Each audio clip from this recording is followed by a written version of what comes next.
আজ 14 জানুয়ারি, অর্থাৎ আইপ্যাকের যে কেস তার কিন্তু আজকে শুনানি। গত কয়েকদিন আগে আমরা দেখেছিলাম যে ইডি কিন্তু রেড করেছিল আইপ্যাকের অফিসে, এবং সেই অফিসের মধ্যে কিন্তু যে পরিস্থিতি সামনে সকলে দেখেছে, সেখানে আমরা দেখতে পেয়েছিলাম যে মুখ্যমন্ত্রী মমতা বন্দ্যোপাধ্যায় তার হাতে একটি সবুজ ফাইল নিয়ে কিন্তু সেই আইপ্যাকের অফিস থেকে বেরিয়ে গিয়েছিলেন, এবং যার নিয়ে কিন্তু সমালোচনা আলোচনা কিন্তু একেবারে তুঙ্গে ছিল। এবং তার পরবর্তীতে আমরা দেখতে পেয়েছিলাম যে সেন্ট্রাল যে বিভিন্ন এজেন্সিগুলি ছিল, সেইগুলি মমতা বন্দ্যোপাধ্যায় অর্থাৎ মুখ্যমন্ত্রী মমতা বন্দ্যোপাধ্যায়ের বিরুদ্ধে কিন্তু একটা মামলা দায়ের করেছিল, এবং তার পক্ষে কিন্তু মমতা বন্দ্যোপাধ্যায় কিন্তু ইডির বিরুদ্ধে একটি মামলা দায়ের করেছিল, এবং সেই মামলার কিন্তু আজকে শুনানি। আইপ্যাক রাজনৈতিক পরামর্শদাতা সংস্থায় এনফোর্সমেন্ট ডিরেক্টরেটের অভিযানের ঘটনাকে কেন্দ্র করে তৃণমূল কংগ্রেস ও ইডির মধ্যে আইনি লড়াই এবার সুপ্রিম কোর্টে গড়ালো।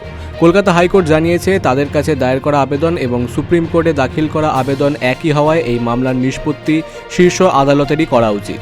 এই পর্যবেক্ষণের পর হাইকোর্টের নির্দেশকে চ্যালেঞ্জ করে দায়ের করা হয়েছে এসএলপি। সুপ্রিম কোর্টে গ্রহণ করা হয়েছে এই এসএলপি।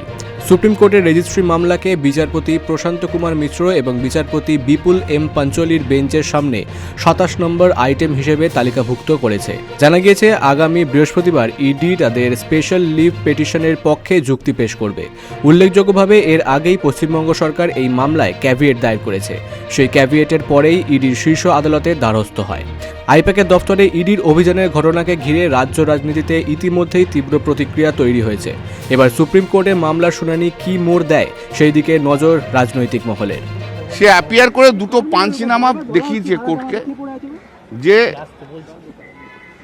কিছু সিজ হয়নি, কোনো কিছু সিজ হয়নি, আর কোনো কিছু মানে পাওয়া যায়নি যেটা একটা খুব একটা সন্দেহজনক। সেই জন্য এবং ইডির যে council additional solicitor general mister Raju during course of his submission এটাও বলেছে যে কোনো সিজ করা হয়নি কোনো কিছু।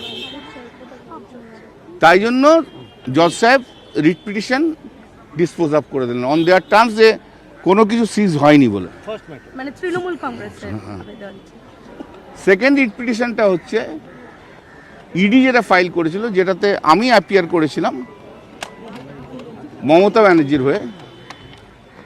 Mamata Banerjee as chairperson of all India Trinamool Congress, not chief minister of West Bengal. ঠিক আছে, সেই মামলাটা ইডি টাইম চেয়েছিল যে বিকজ অফ ওরা সুপ্রিম কোর্টে ম্যাটার পেন্ডিং আছে, সুপ্রিম কোর্টে ম্যাটার পেন্ডিং রয়েছে, অতএব তুমি এই মামলা এখন অ্যাডজন করে দাও। তো আমরা বলেছিলাম যে সুপ্রিম কোর্টে কি গ্রাউন্ডে চেয়েছে। দেখো, সুপ্রিম কোর্টে মামলা করতে গেছে যেহেতু বলেছে এর আগের দিন মানে কোর্টের এগেনস্টে অ্যালিগেশন করেছে, যে তখন জজ সাহেব বললো যে ঠিক আছে। আর আমরা বলেছিলাম যে আমরা we are agreeable to argue this matter, we are against this adjournment.